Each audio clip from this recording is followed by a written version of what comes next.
हनुमान जी बोले मेरे राम जी तो ऊपर है, ये कौन से राम जी आ गए। महाराज कृष्णावतार में भी दो कृष्ण हो गए थे, एक असली और एक नकली।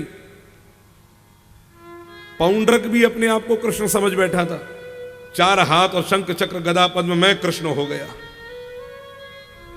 भगवान की बराबरी कोई कर सके। हनुमान जी बोले भैया एक काम करो, तो आप कौन हैं जो मुझे जाने से रोक रहे हैं कि आपके राम जी शयन कर रहे हैं। दरवाजे पर जो वानर था वो कहता है मेरा नाम हनुमान है। ये क्या बात है, चेहरा भी एक जैसा, नाम भी वही, मतलब मेरा भी नाम हनुमान है, आपका भी नाम हनुमान, मेरा भी नाम हनुमान। अच्छा, एक बात तो बताओ, आपका नाम हनुमान है, अब कौन से हनुमान हो। बोले मुझसे पूछने वाले, प्रश्न करने वाले, तुम ऊपर से उतर करके आए, पहले अपना परिचय दो, तुम कौन हो। हनुमान। कौन हनुमान। मैं वो राम जी का सेवक। राम जी के सेवक, राम जी का सेवक तो मैं हनुमान हूं। बोले मैं भी राम जी का ही सेवक हूं। दासो हम कौशलेंद्रस्य।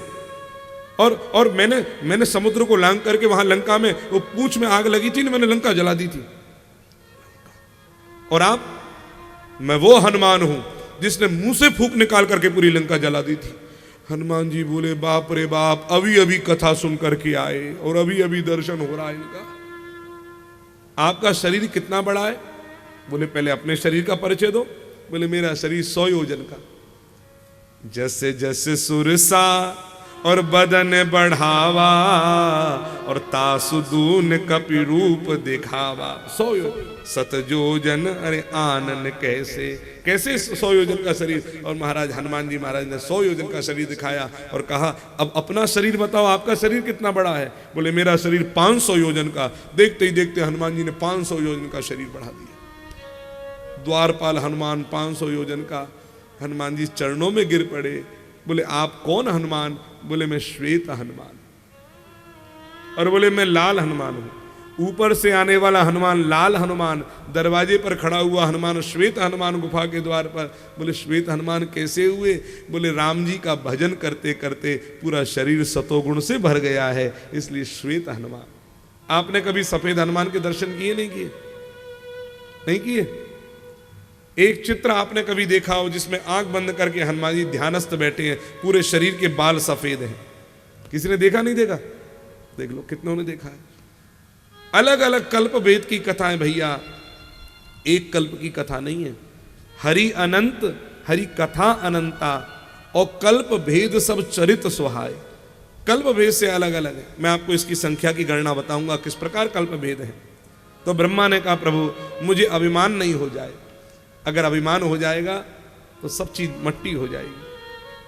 महाराज इस संसार सागर को पार करना है तो मैं को छोड़ना पड़ेगा। इस संसार सागर को पार करना है तो मैं को तो छोड़ना ही पड़ेगा, नहीं तो बार बार भवा टवी में ही पड़े रह जाएंगे हम सब। एक व्यक्ति नाव में बैठा भांग खा करके, और उसे जाना था गोकुल। नाव में बैठ करके नाव चलाता है और चप्पू लेकर चलाता है और कहता है दूर नगरी, बड़ी दूर नगरी, कैसे आऊं रे संवरिया तेरी गोकुल नगरी, दूर नगरी। पूरी रात चप्पू चलाया, सुबह देखा उठा तो महाराज वही घाट था। लोगों ने पूछा भैया अब तो उठ के बाहर निकल। बोले गोकुल जाना था लेकिन अभी तो स्वामी घाट पे ही पड़ा हुआ है, गोकुल नहीं पहुंचा। नहीं पहुंचा, पूरी रात चप्पू चलाया। बोले बाबरे पूरी रात नहीं पूरी जिंदगी चप्पू चलाना लेकिन गोकुल नहीं पहुंच पाएगा। बोले क्यों। बोले खूंटे से रस्सी निकालना ही भूल गया था तू तो। ये खूंटा कोई और नहीं, मैं का खूंटा है, और मैं के खूंटे में रस्सी बंधी रहेगी तो ये भवसागर कभी पार होने वाला नहीं है। अभी मैं कैसे जाए। जब भगवान ने उपदेश किया ब्रह्मा को, 4 श्लोकों में उपदेश किया। पहले मेरा स्वरूप समझ ब्रह्मा। जब तक मेरा स्वरूप नहीं समझेगा, जब तक मुझे नहीं समझेगा, तेरा मैं छूटेगा नहीं। ये 4 श्लोकों में जो उपदेश किया है, यही 4 श्लोक 18,000 श्लोकों में वेदव्यास ने लेखन किया है। अहमेवा समेवाग्रे नान्यत यद सत सत्परम पश्चात अहम यदि तच्च यो वशिष्येत सोस्म्यहम ऋतीर्थम यत् प्रतीयेत न प्रतीयेत चात्मनि तद्विद्यादात्मनो मायां यथा भासो यथा तमः यथा महान्ति भूतानि भूतेषु चावचेष्वनु प्रविष्टान्य प्रविष्टानि तथा तेषु न तेष्वहम् एतावदेव जिज्ञास्यं तत्त्वजिज्ञासुनात्मनः अन्वयव्यतिरेकाभ्यां यस्या सर्वत्र सर्वदा। ये 4 श्लोक हैं। सबसे पहला श्लोक स्वरूप लक्षण है, दूसरा श्लोक माया लक्षण है, तीसरा श्लोक जगत का वर्णन है और चौथा श्लोक तत्व।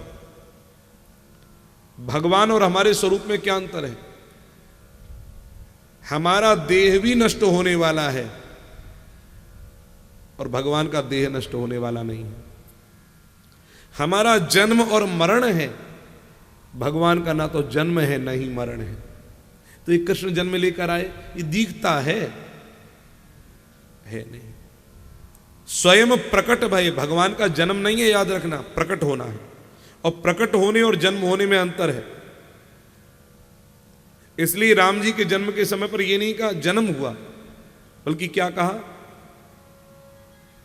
भय प्रगट कृपाला दीन दयाला। भय प्रगट कृपाला। अच्छा, क्यों प्रकट हुए? क्योंकि दीन दयाला। अच्छा, दीन दयाल है, दीनों पर दया करने वाले हैं।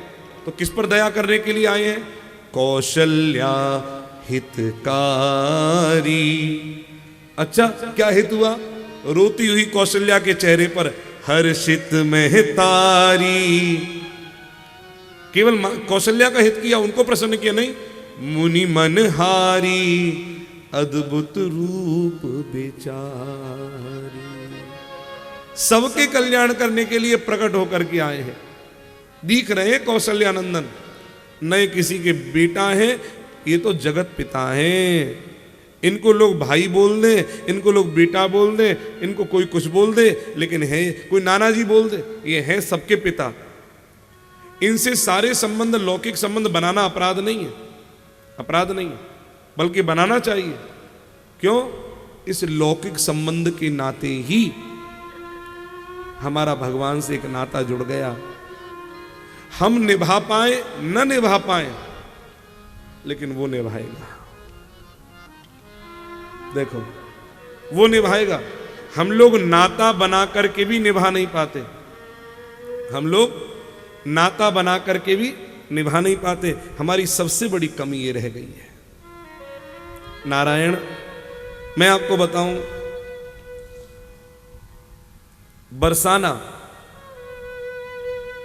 बरसाने में एक सेठ रहते थे।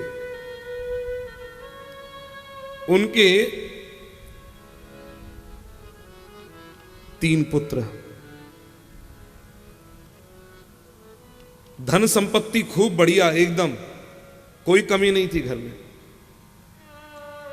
लेकिन एक चीज की कमी खाती थी महाराज, बेटी नहीं थी कोई भी। लोग कहते हैं कि हमारे बेटा है, बेटी नहीं है। मैं हमेशा कहता हूं कि बेटा भाग्य से होता है, पर घर में बेटी सौभाग्य से होती है। किसी के घर में बेटी हुई है, सौभाग्य है। महाराज,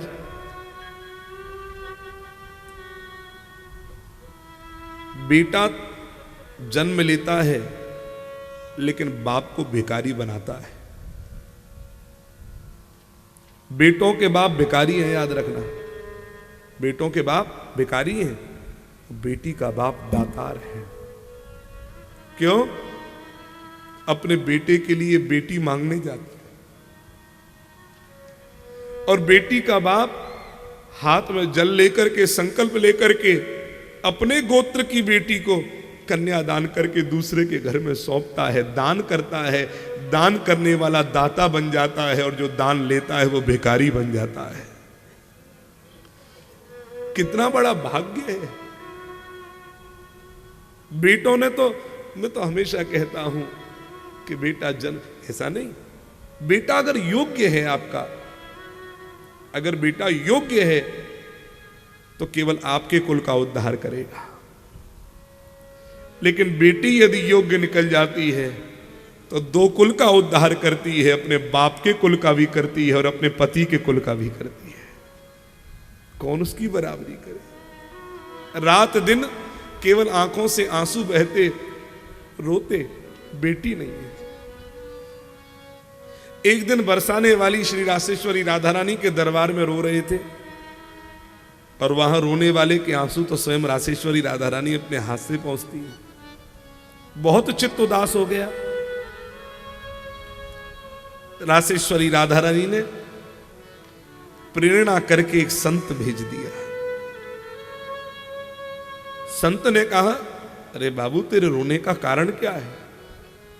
और इतनी बड़ी ठकुरानी के दरवाजे पर रो रहा है, यहां तो रोते हुए भी आते हैं और जाते हैं तो हंसते हुए जाते हैं, तेरी आंख में इतने आंसू क्यों? संत के चरणों में प्रणाम किया। संत ने कहा, क्या धन की कमी है? न धन की कमी है, न घर की कमी है, सब कुछ है। 3 बेटे, बहू है, ब्याह हो गया, मेरी पत्नी नहीं है, उसका भी मुझे गम नहीं, लेकिन मैं आज इसलिए रो रहा हूं कि दुनिया में जब कभी किसी को बेटी का बाप देखता हूं और अपनी ओर देखता हूं तो कष्ट होता है कि सब कुछ है लेकिन बेटी नहीं है। बिन बेटी के जीवन अधूरा है। संत ने कहा, तो क्यों चिंता कर रहा है? जिसके दरवाजे पर तू बैठा हुआ है उस राधा को ही अपनी बेटी क्यों नहीं मान लेता है? जीवन में जिस चीज का अभाव हो उस जगह पर भगवान का भाव क्यों नहीं रख देते हो?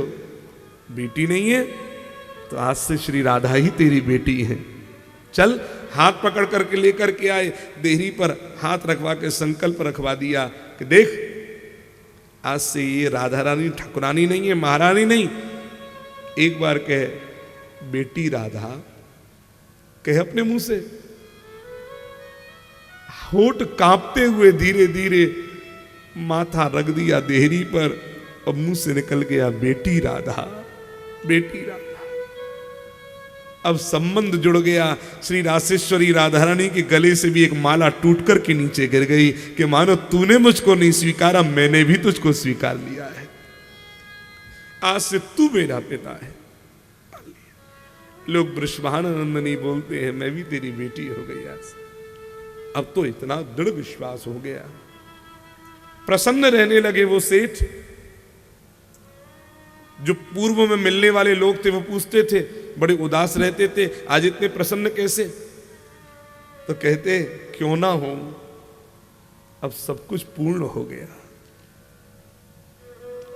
3 बहू बेटे हैं, घर में सुख सुविधा है पूरी, संपत्ति भरी भवन में रहती नहीं कोई मजबूरी, श्री कृष्ण कृपा से जीवन पथ में आती कोई न बाधा, और मैं बलिहारी पिता हूं, मेरी बेटी है श्री राधा। मैं बलिहारी पिता, आज कितना भाग्यशाली।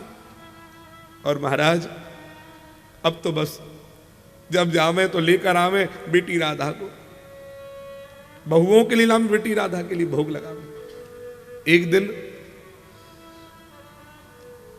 मनिहारिन आई, जो हर साल आती थी, नियम से आती थी।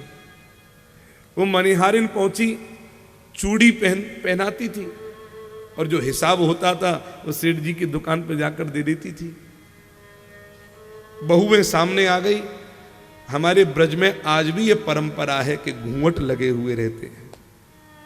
आप आज भी ब्रज के गांवों में चले जाओ, माथे पर घूंघट है।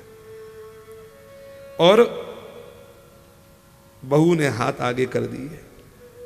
मनिहारिन ने हाथ में चूड़ी पहनाई। देख इस बार रंग कैसी चूड़ी, हरी हरी चूड़ी। हाँ हाँ, बहुत सुंदर चूड़ी।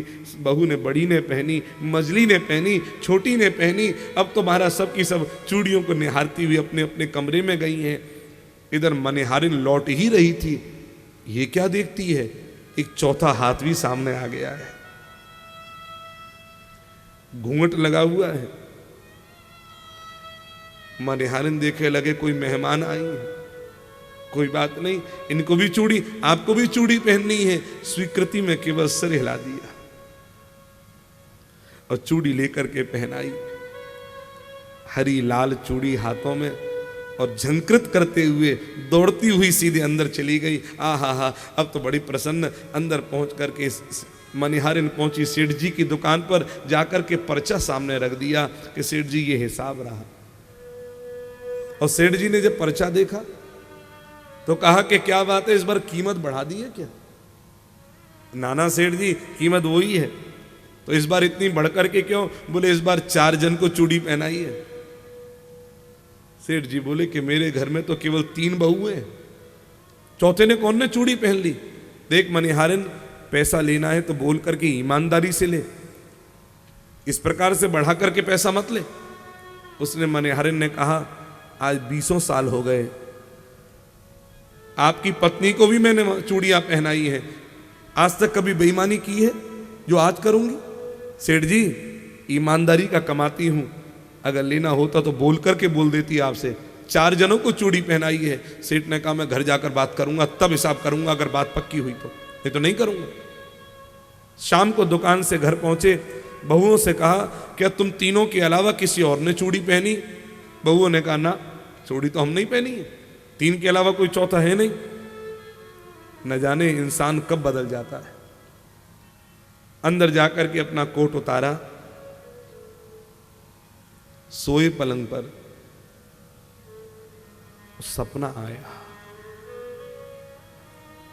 और सपने में श्री रासेश्वरी राधा रानी का दर्शन हो गया। सपने में प्रकट होए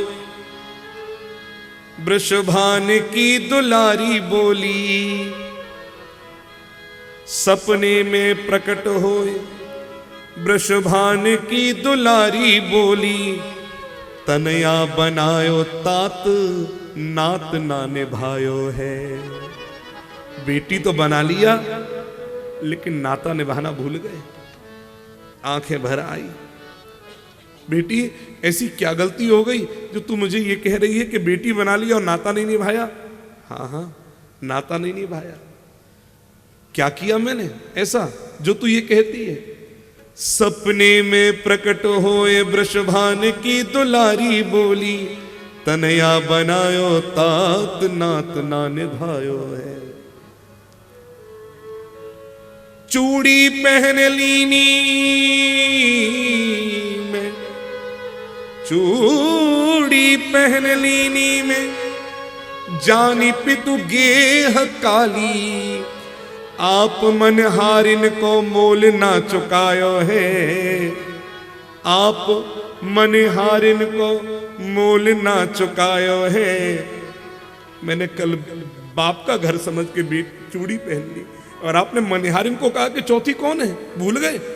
ओहो बेटी, मुझसे गलती हो गई, गलती हो गई, याद नहीं रह गई, क्षमा। तो तुरंत राधा रानी बोलती है, 3 बहू याद किंतु बेटी न याद रही, 3 बहू याद किंतु बेटी न याद रही, कहत श्री राधिका को ही भर आयो है। फपक करके रो पड़ी, कहत श्री राधिका को ही भर आयो है। ऐसी भई दूरी,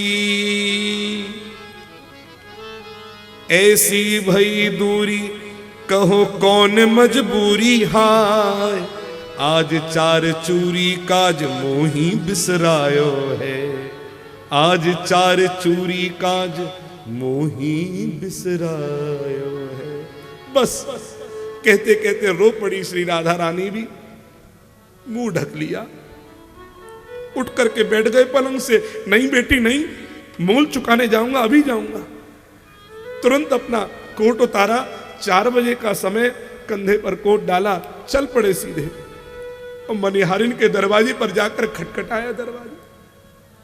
दरवाजा खोल। मनिहारिन सोचे 4 बजे कौन दरवाजा खटखटाता है। जो दरवाजा खोला, मनिहारिन के चरणों में प्रणाम किया। धन धन भाग तेरो मनिहारिन,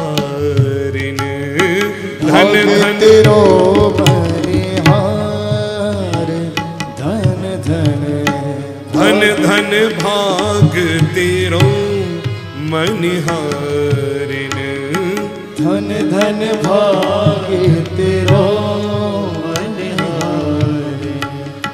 तेरे से बड़े भागी नहीं को, तेरे से बड़े भागी नहीं को, संत महंत पुजारी। तेरे से बड़े भागी नहीं को, संत महंत पुजारी। धन धन भाग तेरो मनिहारी, धन धन भाग तेरो मनिहारी। मैंने मानी, मैंने मानी सोता किंतु निज नयनन नहीं निहारी। मैंने मानी सुता किंतु निज नैनन नहीं निहारी। चूड़ी पहने गई तब कर से, चूड़ी पहन गई तब कर से, श्री वृषभान दुलारी।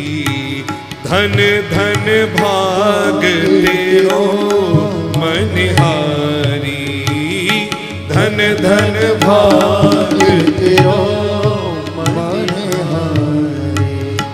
धन धन रुपया निकाला, लेकर देने लगे। ये क्या है? मनिहारी की आंखों में आंसू आ गए। आज भाग्यशाली हो गई, भाग्यशालिनी हो गई। अब तक इन हाथों से न जाने कितने इंसानों को चूड़ी पहनाई, तेने श्री राधा को बेटी बना लिया। आज तेरे ही भाग्य से मुझे भी उनको चूड़ी पहनाने का अलग लाभ प्राप्त हो गया। बस धन्य जीवन कर दिया मेरा। नाना, मुझे भी कृतार्थ करो, बेटी की चूड़ी पहराई का मोल लेकर के मुझे भी कृतार्थ करो। बहुओं की चूड़ी पहराई तो दी, लेकिन बेटी की चूड़ी पहराई, बेटी की चूड़ी पहराई ले हूं जाऊं बलिहारी। बेटी की चूड़ी पहराई ले जाऊं बलिहारी। जन राजेश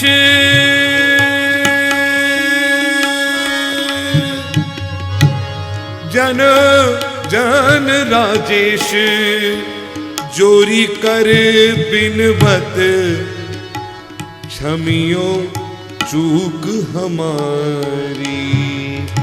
धन धन भाग तेरो मनिहारी, धन धन भाग तेरो मनिहारी। धन धन भाग तेरो मनिहारी। धन धन भाग, धन धन भाग, धन धन भाग तेरो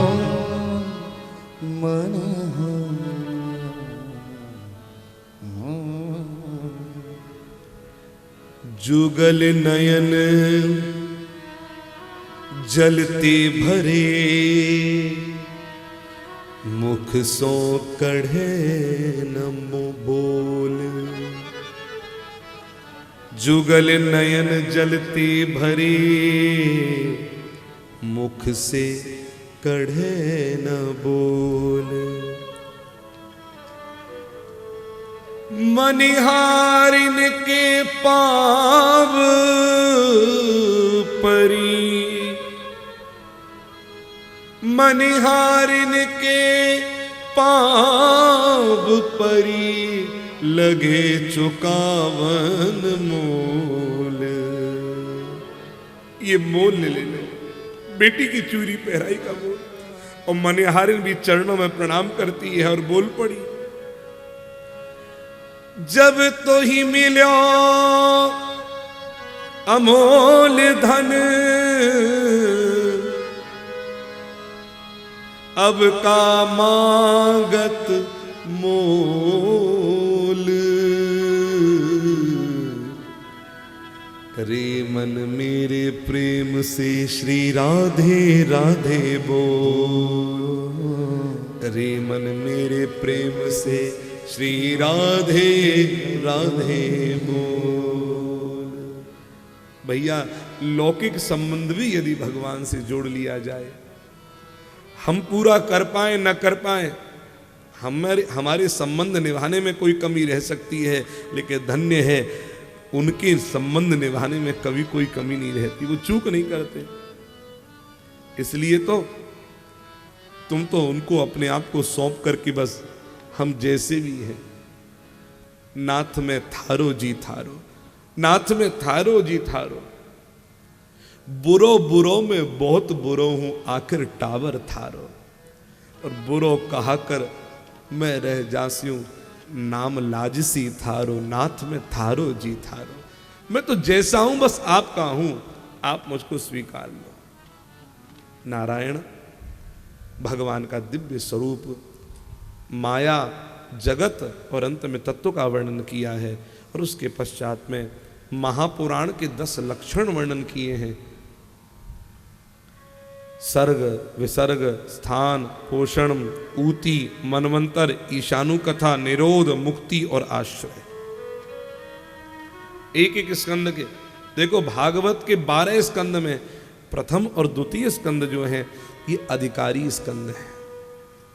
अधिकारी स्कंद, कौन अधिकारी है कथा सुनने का और कौन नहीं है।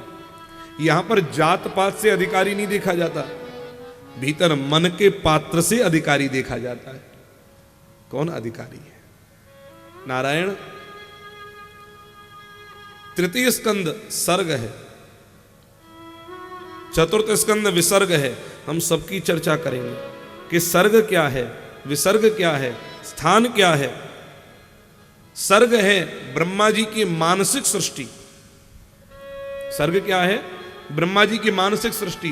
केवल अपने मानस के द्वारा ब्रह्मा ने जो सृष्टि उत्पन्न की है वो मानसिक सृष्टि। और विसर्ग क्या है? विसर्ग है ब्रह्मा जी की जो पशु पक्षी जीव जंतुओं की सृष्टि है, ये विसर्ग सृष्टि है। स्थान क्या है? पंचम स्कंद स्थान है। कौन नक्षत्र किस स्थान पर है?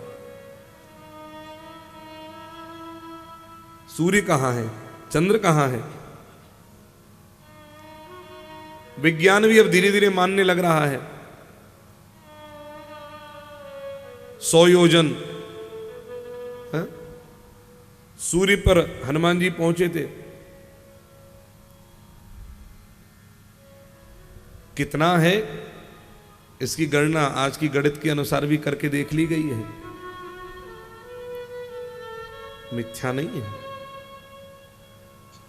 षष्ठ स्कंद पोषण, भगवान अपने भक्त का कृपा करके किस प्रकार पोषण करते हैं इसका वर्णन है। क्योंकि कृपु सामर्थ्य धातु है। देखो कभी भी कोई पूछे और सब कैसा, बोले बस आपकी कृपा है। इंसान कभी कृपा नहीं कर सकता, इंसान कभी कृपा नहीं कर सकता। कृपा तो केवल भगवान कर सकता है। क्यों? इंसान अगर कर सकता है तो केवल दया कर सकता है, कृपा नहीं। क्योंकि कृपा करने के लिए सामर्थ्य चाहिए और हम लोग सामर्थ्यवान नहीं हैं। सामर्थ्यवान तो केवल एक अकेला ईश्वर है। सब में कुछ न कुछ दोष रहा, सब में कुछ न कुछ दोष रहा, एक अकेला ईश्वर ही है जो तो भई निर्दोष रहा। उसमें कोई दोष नहीं है। सब मनुष्यों में, क्यों? हम लोग प्रकृति के द्वारा बने हुए हैं और प्रकृति सतोगुण रजोगुण तमोगुण के द्वारा निर्मित है, उससे युक्त है, इसलिए हम में तो दोष हो सकता है, परंतु परमात्मा प्रकृति के द्वारा बना हुआ नहीं है, बल्कि प्रकृति को बनाने वाला भी वह परमात्मा है, इसलिए उसमें कोई दोष नहीं है। अच्छा एक बात बताओ, सोने से बना हुआ कोई भी आभूषण होगा, अगर सोना खोटा होगा तो आभूषण खोटा होगा कि नहीं होगा?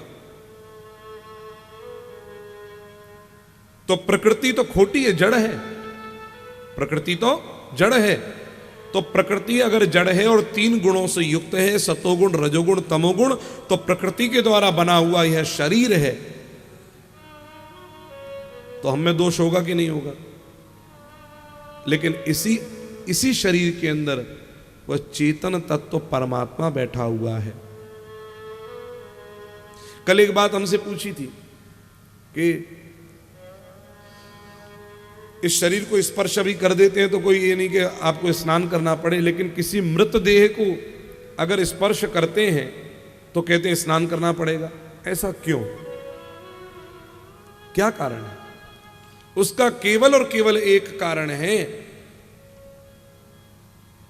कि भैया इस शरीर में जो भीतर बैठा हुआ प्राण रूप से परमात्मा है, जब तक वह भीतर बैठा हुआ है तब तक यह शरीर पवित्र है। इस देह को छूने पे पाप नहीं है, लेकिन जब इसके भीतर से वो परमात्मा ही निकल करके चला जाता है तब यह देह किसी मतलब का नहीं रहता।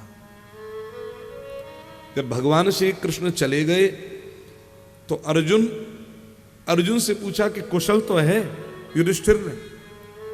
तो अर्जुन रो करके क्या कहते हैं कि जब सूर्य अस्त हो जाए तो कुशल किस प्रकार की है, जब देह से प्राण ही निकल करके चले जाएं तो कुशल किस प्रकार की है। भाव बोले जो हमारे प्राण थे वह कृष्ण अब इस धरती पर नहीं रहे, अब हमारी कुशल कैसे होगी? यह संसार उनके रहने पर प्रिय लगता था, लेकिन आज उनके न रहने पर यह संसार भी अप्रिय लगता है। श्रृंगार किसके लिए? पति नहीं है फिर किसके लिए श्रृंगार है? अब तो हम तो जोगनिया हैं, किसके लिए श्रृंगार है? हमारे एक ही पति, एक ही प्राण, एक ही पिता, एक ही सर्वस्व ठाकुर, और वो ही ना रहे। नारायण। तृतीय स्कंद जब प्रारंभ होता है तो यहां यह पूछा गया कि विदुर जी महाराज ने घर को त्यागा है, उसका कारण क्या है? क्यों घर को छोड़ करके चले गए? तो भैया 3 तरह की चीज लोग चाहते हैं। एक उत्तम प्राणी होता है, श्रेष्ठ, वो क्या चाहता है? उत्तमा मान मिच्छन्ति, उत्तम व्यक्ति मान चाहता है। और मध्यम कोटि का व्यक्ति जो होता है वो 2 चीज चाहता है, धनम मानम च मध्यमा, धन भी मिले और मान सम्मान भी मिले। और जो तीसरी कोटि का व्यक्ति होता है उसे ना मान सम्मान से मतलब है, उसे तो एक ही चीज चाहिए, धन। अधमा धनम इच्छन्ति। लेकिन संसार में अगर मनुष्य का सबसे बड़ा कोई धन है तो मानो ही महताम धनम, मान से बड़ा कोई धन नहीं है। विदुर जी महाराज ने यह देखा कि जिन पांडवों के ऊपर भगवान ने इतनी कृपा कर रखी है उनके ऊपर इतने कष्ट आ रहे हैं, देखो। और विदुर जी जो है यह यमराज है, धर्मराज है, अन्याय सहन नहीं कर पाते। भीम को विष के बचपन में पांडवों, देखो, अच्छा कोई सोचे कि भगवान के प्राण हैं पांडव और उसके बाद भी इतने कष्ट आए, भगवान का इतना गहरा संबंध है पांडवों से, फिर भी इतनी विपत्तियां आई हैं पांडवों पर, तो फिर भगवान से संबंध जोड़े कि नहीं जोड़े? भगवान से संबंध जोड़ने वालों पर जो विपत्ति आएगी। और ये बात तो हनुमान जी महाराज स्पष्ट रूप से सुंदरकांड में कह देते हैं, प्रात ले जो नाम हमारा, तेहि दिन ताहि न मिले आहारा। जो सुबह सुबह हमारा नाम ले लेगा उसे भोजन नहीं मिलता है। प्रात ले जो नाम हमारा, तेहि दिन ताहि न मिले आहारा। अब इस सुंदरकांड की इस पंक्ति को पढ़ करके लोग हनुमान जी का सुबह सुबह नाम लेते कहाँ है? जय सिया राम कर लेते, हनुमान जी के भगत भी होंगे तो रहा हनुमान जी का नाम। एक ने पूछा महाराज हनुमान जी का नाम ले के नहीं ले? बोले क्यों? लिखा है ना वो, प्रात ले जो नाम हमारा, तो तेही दिन ताही न मिले आहारा, तो ले के नहीं ले? बोले एक बात बताओ भैया, आपका तो हमें नहीं मालूम, लेकिन हमें तो हनुमान जी के नाम से ही कमाई हो रही है, उन्हीं के नाम से खवाई हो रही है, और उनका नाम लेकर के अब तक हमेशा खाते हैं खूब चकाचक। तो जब हमें खिला रहा है वो हनुमान, तो तुम्हें क्यों नहीं खिलाएगा? ये तो हनुमान जी ने ऐसा क्यों कहा कि लोग मेरा नाम लेने की जगह प्रभु का नाम लेने लग जाए, लोग मेरे नाम के पीछे ना भागे। क्योंकि हनुमान जी का सबसे बड़ा वैशिष्ट्य है, वो स्वयं मान रहित है। जब विभीषण को लेने चले हैं तो चले हनु समेत। हनु चले, मान छोड़ करके गए, मान नहीं। और तो और मैं क्या बताऊं, हनुमान जी का सबसे बड़ा वैशिष्ट्य देखो कि राम जी को प्रणाम भी करने आते हैं तो औरों को आगे कर देते हैं। कोई धक्का मारता है तो हनुमान जी बोलते भैया तू ही पहले जा, हम तो पीछे हैं। जीवन में यही गुण मुझे बड़ा अच्छा लगता है, जब मैं कुछ शिष्यों में यह गुण देखता हूं, बड़ा अच्छा लगता है। आरती, हाँ आप करिए, आप करो, आप पहले, आप पहले, आप, बड़ा अच्छा लगता है। हनुमान जी का वैशिष्ट्य देखो, सबसे पीछे प्रणाम करते हैं। पाछे पवन तनय सिरुनावा, और ऐसे ही हनुमान जी को जानी काज प्रभु निकट बुलावा। सबसे पीछे जाते हैं और निकट बुलाते हैं। इसलिए गोस्वामी तुलसीदास जी कहते हैं, हनुमान सम नहीं बड़ भागी, नहीं को राम चरण अनुरागी। ये हनुमान जी का वैशिष्ट्य है। और भगवान का एक नाम है, आपको बता दूं, अमानी मानदो मान्य लोक स्वामी त्रिलोक दृक्। स्वयं तो अमानी रहते हैं और औरों को मान देते हैं, ये वैशिष्ट्य है। अच्छा, मैं एक छोटी सी बात पूछता हूं, जब समुद्र मंथन हुआ था तो क्या भगवान श्री हरि विष नहीं पी सकते थे? काहे शंकर जी के लिए स्तुति करवाई, क्यों पकड़वाया, क्यों बुलवाया? इसलिए कि शंकर जी अवघड़ दानी हैं, मुंडों की माला पहनते हैं, कम से कम इस विष का पान करेंगे तो इनका नाम संसार में अमर हो जाएगा। और हमारा तो वैसे ही नाम है बहुत ज्यादा, हमें अपने नाम के पीछे क्या भागना, हमें तो दूसरों को मान देना चाहिए भैया। और हनुमान जी और भगवान के आराध्य श्री हरि के आराध्य विष्णु के आराध्य शंकर हैं, और शंकर के आराध्य श्री विष्णु हैं, नारायण। इसलिए परस्पर एक दूसरे को मान सम्मान देते रहते हैं। और इधर विदुर जी महाराज, देखो भगवान से संबंध रखने वाले के जीवन में संकट आएंगे, इस बात को नोट कर लेना। सोच समझ करके संबंध बनाना भगवान से। जिन जिनने संबंध बनाया उनके जीवन में विपत्ति आई।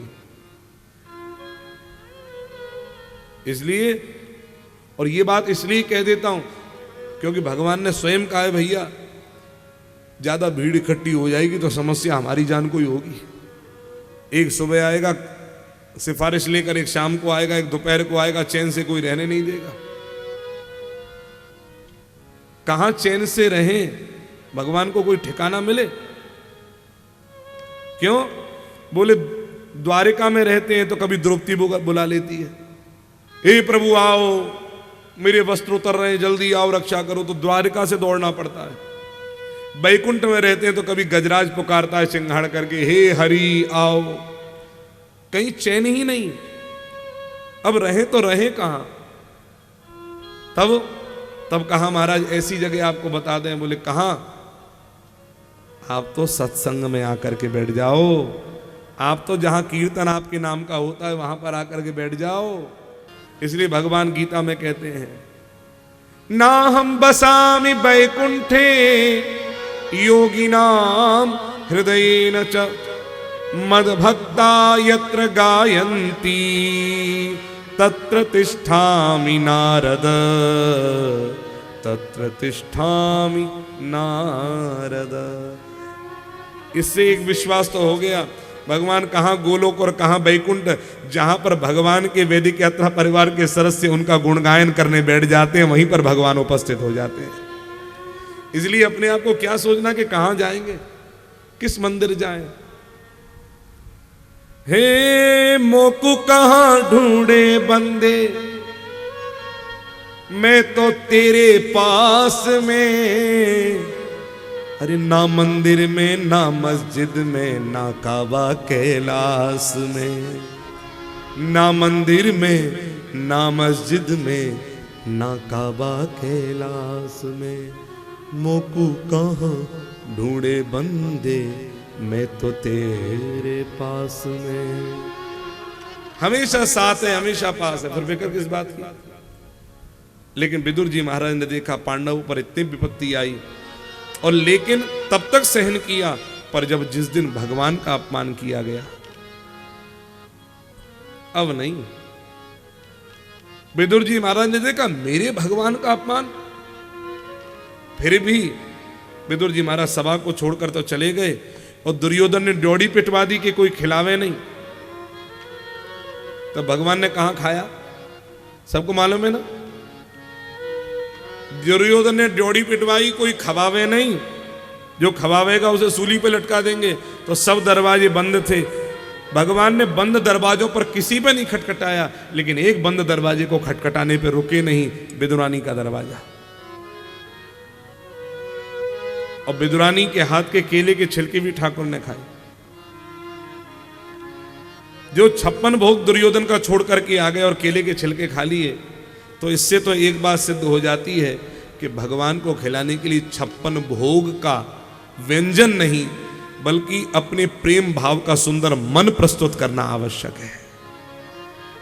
56 भोग के व्यंजन से प्रसन्न होगा नहीं होगा, लेकिन यदि सुंदर मन प्रस्तुत कर दिया, भाव पूरित, प्रेम पूरित, भगवान पालेगा।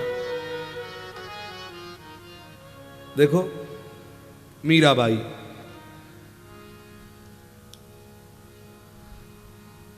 छोटी 5 वर्ष की मीराबाई, मेड़ता में 4 भुजारानाथ का मंदिर है। जैसे मेवाड़ के आराध्य एकलिंगनाथ जी हैं,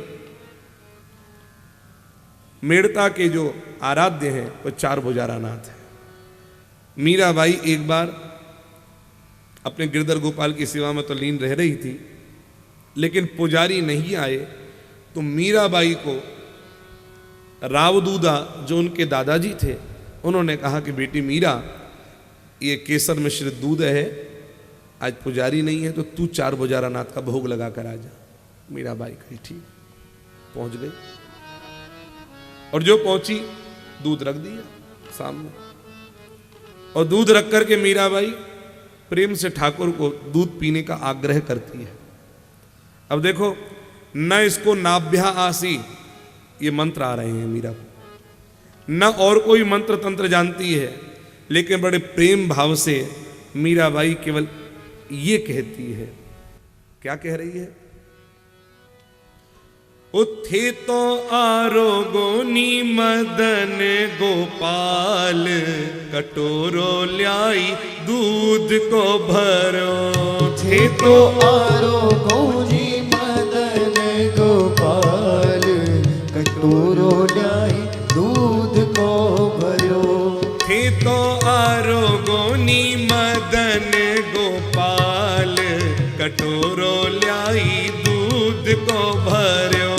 थे तो आरोगोनी मदन गोपाल, कटोरो ल्याई दूध को भरो। अरे दूधा जी मन दई भिलावण जदम आई चाल। दूधा जी मन दही भिलावण जदमा आई चाल। भोली धेनु को दूध करम कर ल्याई मिश्री घाले। भोली धेनु को दूध गरम कर ल्याई मिश्री घाल। क्या ने रूठ गया, हाँ जी क्या ने रूठ गया मेड़तिया भगवान। कटोरो ल्याई दूध को भर्यो थे तो आरो गोनी मदन गोपाल। कटोरो ल्याई दूध को भर्यो थे तो आरो गोनी मदन गोपाल। कटोरो ल्याई दूध को भर्यो थे तो आरो गोनी मदन गोपाल। कटोरो ल्याई दूध को भर्यो।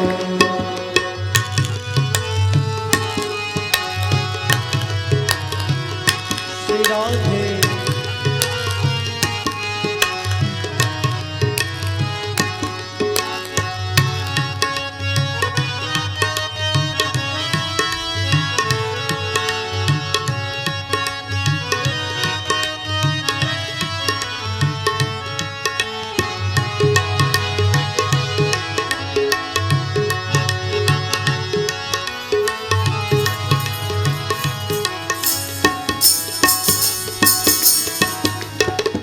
विधि रूठ गया छोगाला कारण कहो महाराज। किस विध रूठ गया छोगाला कारण कहो महाराज। दूध कटोरो धर्यो सामने पीवण न कैलाज। दूध कटोरो धर्यो सामने पीवण न कैलाज। भूखा मरतारा, हाँ जी भूखा मरतारा चिप जासी थारा गाल। कटोरो ल्याई दूध को भर्यो थे तो आरो गोनी मदन गोपाल। कटोरो ल्याई दूध को भर्यो।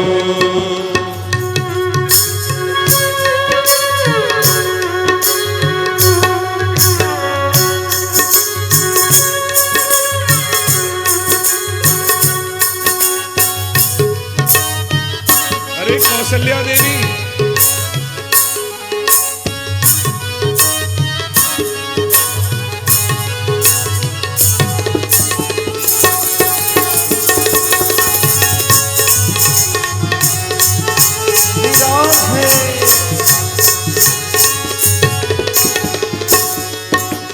धावलिया रो पड़ दो कीन्हो जोड़िया दोन्यू हाथ। धावलिया रो पड़ दो कीन्हो जोड़िया दोन्यू हाथ। धावलिया रो पड़ दो कीन्हो जोड़िया दोन्यू हाथ। धावलिया रो पड़ दो कीनो जोड़िया दोन्यू हाथ। अरे गट गट दूध पीवण ने लाग्या चार भुजारा नाथ। गट गट दूध पीवण ने लाग्या चार भुजारा। ओ बालो राखे छे, हाँ जी बालो राखे छे भगतारी जाति लाज। कटोरो ल्याई दूध को भर्यो थे तो आरो गोनी मदन गोपाल। कटोरो ल्याई दूध को भर्यो थे तो आरो गोनी मदन गोपाल। कटोरो ल्याई दूध को भर्यो। अरे धावलिया रो पड़ दो कीन्हो जोड़िया दोन्यू हाथ। धावलिया रो पड़ दो कीनो जोड़िया दोन्यू हाथ। अरे धावलिया रो पड़ दो कीन्हो जोड़िया दोन्यू हाथ। धावलिया रो पड़ दो कीनो जोड़िया दोन्यू हाथ। अरे गट गट दूध पीवण ने लाग्या चार भुजारा नाथ। गट गट दूध पीवण ना लगा चार भुजारा।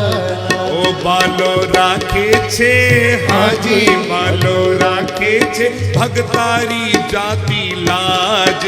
कटोरो ल्याई दूध को भर्यो थे तो आरो गोनी मदन गोपाल।